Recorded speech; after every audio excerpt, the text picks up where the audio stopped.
వాక్యం చేత దంచబడాలి. దైవజనుడు ఉపదేశం ఏమంటారు దీన్ని?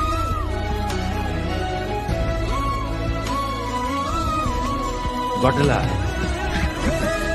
నువ్వు గోధుమలు గొడ్డలు అంటే అక్కడ కొడవలు అయిపోయింది కదా. రోట్లో వేసి, రోలు సంఘాన్ని గుర్తు.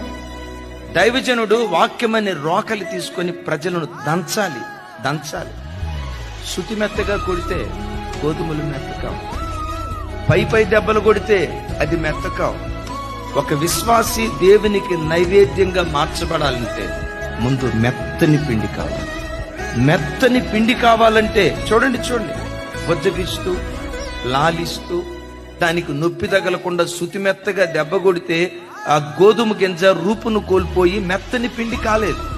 మెత్తని పిండిగా మార్చబడాలంటే దేవుని వాక్యమనే రోకలి చేత దైవజనుడు దంచుతూ ఉండాలి.